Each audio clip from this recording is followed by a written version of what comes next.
Yağmurlu bir İstanbul sabahından herkese merhaba dostlar. Umarım afiyettesinizdir. Bugün sizlerle birlikte yiyenlerin içini ısıtacak, küçüklerin yüzünü güldürecek harika pizza poğaçalar yapacağız. Yapımı oldukça kolay olan ama lezzeti adeta olay olan pizza poğaçalarımızın yapımına hemen başlayalım. İlk olarak pizza poğaçamızın hamurunu yapmakla başlayalım.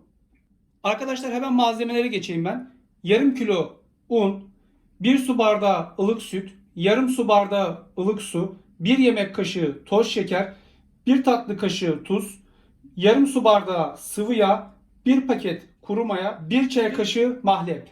Aslında mahlep arkadaşlar bizim pastahaneden, börekçiden almış olduğumuz poğaça ve benzeri açma gibi yiyeceklere o tadı, hani o meşhur bir tat vardır ya, hiçbir yerde değişmez. İşte o lezzeti mahlep veriyor arkadaşlar. Mahlepi unutmayın lütfen. Genelde tariflerde mahlep koymazlar. Sütümü, 1 bardak sütümü, yarım su bardağı suyumu, şekerimi, 1 yemek kaşığı şekeri ve 1 paket yani 10 gram mayamı atıyorum. Kabımı aldım. Şimdi mayanın tepkimeye girmesi için bunu güzelce karıştırıyoruz. Şimdi şekeri ve sıcağı gördüğü zaman maya canlanacaktır ve tepkimeye girecektir. Şimdi tuzumu ve yağımı da alıyorum aynı kabın içine. Tekrar güzelce karıştırıyoruz. Son olarak mahlepimi de ekliyorum. 1 çay kaşığı mahlepimi de ekliyorum ve güzelce iyice dağılana kadar karıştırıyorum. Bu aşamadan sonra 500 gram unumuzdan kaşık yardımıyla azar azar ilave ederek sıvı karışımı karıştırmaya başlıyorum ve hamurumuzu yoğurmaya başlıyoruz. Önce bir spatula yardımıyla karıştıracağım ben karışımı. Daha sonra elimle yoğurmaya devam edeceğim.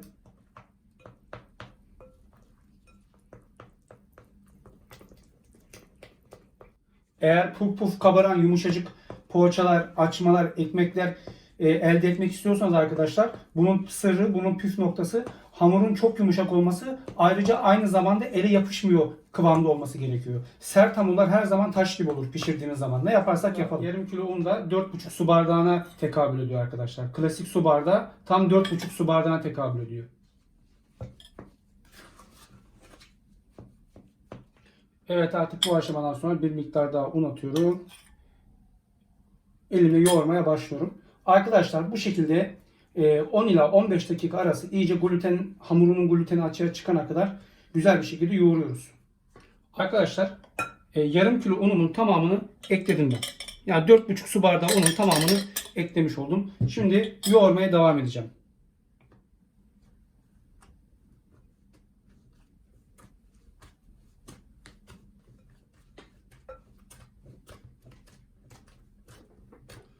Bu arada varsa yoğurma makineniz, yoğurma makinesinde yoğurabilirsiniz.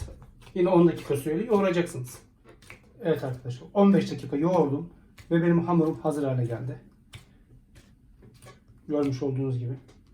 Kıvam bu arkadaşlar. Parça kopartıyorum. Kıvam bu. Bu şekilde uzayacak. Şimdi bunu tekrar yoğurduğum kaba alıyorum. Üzerini kapatacağız. 1 saat boyunca oda sıcaklığında mayalandıracağız. Evet arkadaşlar, hamurumuz mayalanırken biz de bu esnada pizza poğaçamızın sosunu yapalım. Şimdi 7-8 yemek kaşığı kadar domates püresini bir kaseye alıyorum. Kaseye aldıktan sonra bunun üzerine 1 tatlı kaşığı tuz, 1 tatlı kaşığı toz şeker, 1 tatlı kaşığı kekik ve 1 tatlı kaşığı kuru fesleğen atıyorum. Taze de kullanabilirsiniz. Ve bunu güzelce karıştırıyorum. İyice karışana kadar. Tuz ve şeker eriyene kadar iyice karıştırıyorum. Şimdi de pizza poğaçamızda kullanacağımız sucuk ve kaşar peynirlerini doğrayalım.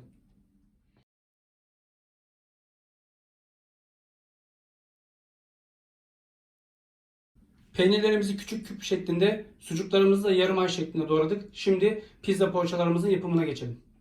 Evet arkadaşlar, hamurumuz 2 katına çıkmış, güzelce kabarmış. Şimdi streç filmini çıkartıyorum üzerinden. Ve şimdi havasını alıyorum. Çok güzel bir hamur oldu. Balon balon olmasından anlaşılıyor arkadaşlar. Şimdi bunu tezgaha alıp böleceğiz. Ve hamurumu burada bir miktar yoğuruyorum. Evet. Hamurumuz işlemeye hazır. Şimdi bu hamurdan arkadaşlar 16 tane beze çıkartıyoruz. Şimdi ikiye bölüyorum önce bir hamurumu. İki eşit parçaya bölüyorum. Şöyle bir uzatıyorum elimde. Şimdi bunu 8 eşit parçaya bölüyorum. Toplam 16 beze çıkartacağız. Evet, son bezelerimizi de hazırladık. Şimdi hamurlarımızı açıp içlerine dolduracağız. Evet arkadaşlar, şimdi bezelerimizi elimizde şöyle bir miktar açıyoruz, esnetiyoruz. Daha sonra içine şöyle bir miktar sosumuzdan gezdiriyorum. Ve sosumuzun üzerine şöyle yani 2-3 parça sucuk, şöyle 3-4 parça da kaşar peyniri koyuyorum. Şimdi bunları koyduktan sonra kaşar, sos ve sucuğu bu şekilde köşelerden tutarak şöyle içi doğru da bastırarak bir miktar poğaçamızı katlıyoruz. Şuralardan sıkıştırıyoruz arkadaşlar. Bu noktalardan sıkıştırıyoruz iyice. Sızdırmasını önlemek için. Sonra bu şekilde alttan biraz yuvarlıyoruz. İyice sıkı olduktan sonra tepsimizin ortasına yerleştiriyoruz. Evet, tepsimizi alıyoruz. Daha sonra geriye kalan bütün hamurlarımızı aynı şekilde tepsimize hazırlayıp diziyoruz. Evet arkadaşlar, poğaça pizzalarımız hazır. Üzerini kapatıp 15 dakika daha beklettikten sonra fırına vereceğiz. Bu esnada biz de fırınımızı 180 dereceye ayarlayalım. Fırınımız ısınsın. Evet arkadaşlar, fırına vermeden önce geriye kalan sosumuzdan pizza poğaçalarımızın üzerine sürüyoruz.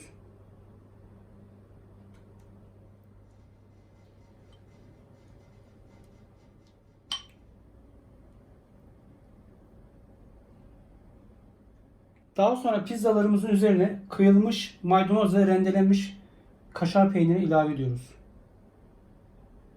Şu şekilde hepsinin üzerine koyuyoruz. Burada bolca koyabilirsiniz. Mozzarella peyniri kullanabilirsiniz.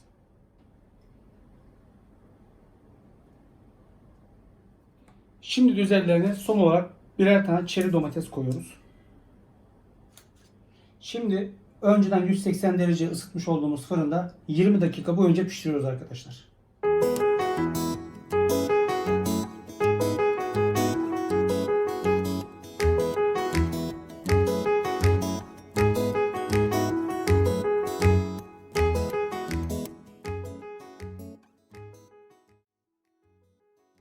Evet arkadaşlar, harika pizza poğaçalarımız pişti.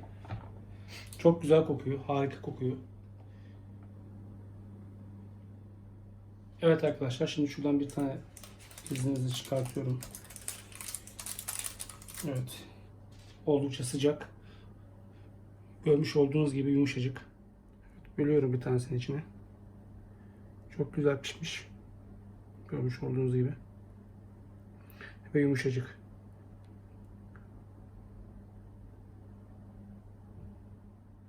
Evet arkadaşlar, bugün her sofraya yakışacak, her sofrada gözde olacak harika pizza poğaçalar yaptık. Sabah kahvaltısından tutun gün yemeklerinize kadar, davetlerinize kadar, çaylarınızda her şeyde kullanabilirsiniz. Yapımı oldukça pratik ama lezzeti olay yaratacak pizza poğaçalarımızı bir an önce yapıp denemenizi tavsiye ediyorum. Böyle tariflerden haberdar olmak için kanalıma abone olup bildirim zilini açarsanız mutlu olurum. Bir sonraki tarifte görüşünceye dek sofranızdan bereket, tabağınızdan mutluluk eksik olmasın. Hoşça kalın, afiyetle kalın.